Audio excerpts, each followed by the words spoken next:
In this English lesson, to help you improve your English, we are going to talk all about allergies. We're going to talk about the things that cause allergies. We'll call them allergens. We'll talk about what happens to your body when you have allergies. We'll call those symptoms. And we will talk about fixes, how you can fix your allergies. We'll call those remedies. But this is going to be a difficult lesson. In fact, I am so sure that you are going to learn something from this lesson that I am going to ask you to write in the comments if you don't learn something. Please say, hey, Brent, this guy, I watched the whole lesson. I didn't learn anything. And I will officially apologize or say I'm sorry in the comments. I gotta find some sun, those bugs are bad. And as I talk about the different allergies, check up at the top because I will be putting your comments about what allergies you have. A couple days ago, I asked on YouTube, what kind of allergies do you have? And you told me. The first type of allergy or allergen, those are things that cause allergies. The first allergen I would like to talk about is something called pollen.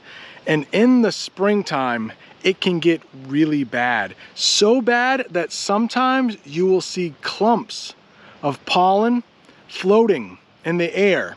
Now, from what I have heard, the actual little grains of pollen are too small to see. But when those little grains start getting together, we call those clumps, and you can see clumps. Now, pollen is great because bees will take the pollen and move it from flower to flower, and then we get more flowers. I'm not a science teacher. I think it works like that. But unfortunately, too much pollen can make some of us sneeze, cough. We'll talk more about symptoms later, but it can be a real problem for some of us in the springtime. For the people that have allergies in the springtime when everything is growing, you can say, I have seasonal allergies. That's what we call it in English, seasonal allergies. A little earlier, I mentioned the word powdery. Have you ever heard that word before? Think about powder, and we have something in English called baby powder. It helps when babies are wearing diapers, but you can use the adjective when something is powdery if it looks like that baby powder stuff, little tiny grains of it. And that's what pollen looks like. It's powdery. Pollen is, big word coming up, unavoidable. Unavoidable. It has three parts. It means you aren't able to stay away from it. How about that? It's just in the air everywhere. It's un, meaning not, avoid, meaning stay away, able to. You are not able to stay away from pollen. But the next allergen you are able to stay away from, even though you may not want to. The next allergen I would like to talk about, animals. So some of these animals might be pets. Those are animals we want to bring into our house. In the United States, the two probably most common pets are cats and dogs. But unfortunately, if you're like me, you are allergic to both cats and dogs. You might hear this term, cat dander. And again, we're talking about powder that is on the cat's fur. Some people call it dandruff, and people can get dandruff. It's when their skin on their scalp gets dry and starts to flake. Flake. Is that a new word for you? In the United States, we have this cereal called cornflakes. I'm gonna put a picture of the box right up there. And flakes are really flat, long things.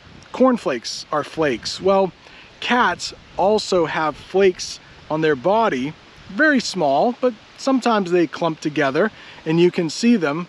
And this is what causes people to be allergic to animals. The next term I would like to introduce to you is hypoallergenic.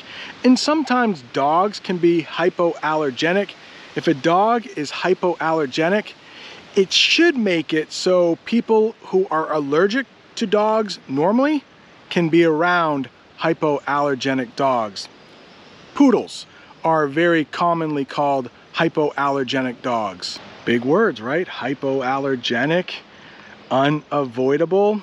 Well, cats and dogs, they are actually avoidable. You just don't buy one. But maybe you can get a hypoallergenic dog. If you're still not learning anything, be sure to write it in the comments. But if you are learning something, you mind hitting that like button? Another animal you could be allergic to, but you actually have to eat it to have symptoms, would be shellfish. So shellfish are things that have shells. We call it an exoskeleton, very big word in English.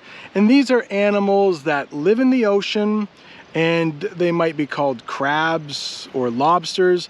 Those are shellfish, and some people are really allergic to shellfish. You might be one of them. Another food that a lot of children are allergic to, but not a lot of people were allergic to this when I was growing up, is peanuts.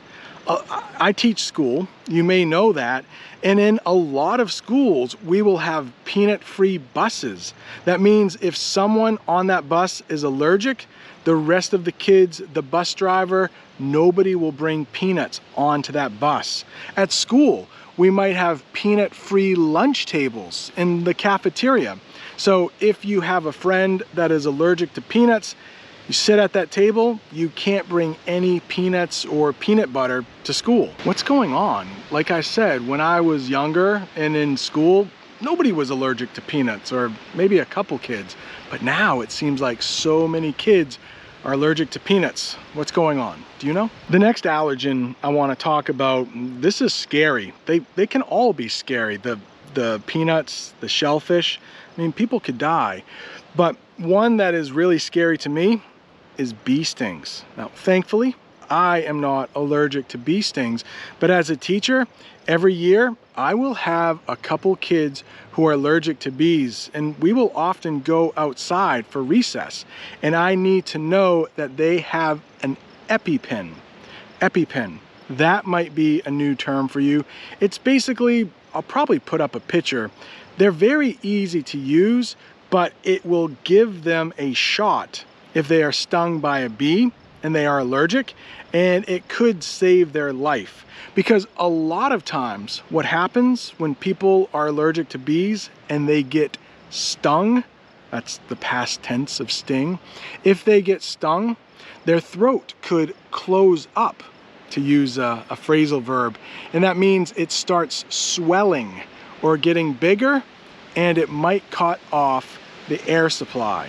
Cut off, that might be a new phrasal verb to you, but you can imagine if someone's throat is swelling, it might be hard for them to breathe, and if you can't breathe, well, it's not long before bad things start to happen. Another common allergen is something called mold or mildew. I think there is a difference, but most native English speakers will use those two words interchangeably.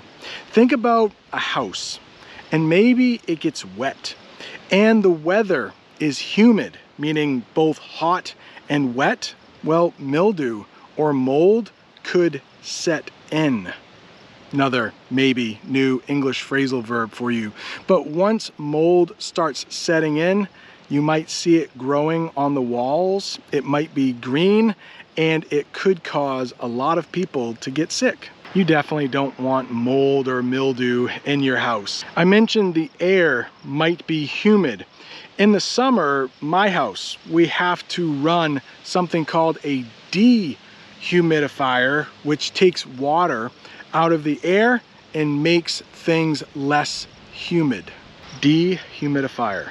That's another big word. Hopefully something new for you. Now that we've talked about some common allergens, let's talk about some common symptoms. And when I say symptoms, that means the things that happen to your body when you get near something you are allergic to. A very common symptom for an allergy is itchy and watery eyes. Those might be a couple new adjectives for you. Let's talk about itchy. I struggled on how to explain this because I think I should just show you. But let's say my face is itching. I scratch it. You know, there's a feeling that just makes you want to do this. It's what we call an itch. And to get rid of that itch, you scratch it. Well, your eyes could be itchy, so we might rub them, or they might be watery. That doesn't mean they are crying. That's a little different, but watery just means like water is coming from your eyes. I wish I could sneeze on command, but I can't. If you can do something on command, it means you can just do it right then. And I can't sneeze, but I do have a sound effect. This is a sneeze, and this is a cough. Two things you might do if you get near something you are allergic to. Now, I talked about swelling a little bit with the bee sting, and somebody's throat is closing up, but somebody's skin could also swell, and that just means it gets bigger. One time, I was bit by a spider, and my finger started to swell. It started getting bigger. Wasn't very fun. Now that we've talked about allergens and we've talked about symptoms, let's talk about how we can fix things if we are allergic or we have an allergic reaction. Well, we call these things remedies. It's a very official word for how you fix something. The first way is you could avoid some of these things. Don't get near dogs. Don't eat shellfish. Don't get near peanuts, if you can help it. Or you might get some medication. It may be a pill or a shot. And we have two types of medication. One, over-the-counter medication. This means you can go into a store. You don't need a doctor to give you permission. You don't need a prescription from a doctor. You can just go in, and as long as you have the money, you can buy that pill and make yourself feel better. For my seasonal allergies, I take 2 pills a day, and sometimes that still doesn't work. One of those pills is over the counter. The other pill has been prescribed by a doctor. She has given me a prescription. I go to the pharmacy, and the pharmacist fills the prescription. Wow, there were a lot of P's in that sentence. I barely pulled that one off. I barely said it correctly. Maybe you want to go back and try shadowing that sentence. I'm glad I don't have to say it again. Lots of P's. Your brain is probably filled with a lot of new things, but if you want to still learn English, check out this video I made at a McDonald's parking lot. I stayed there for like 24 hours and taught English.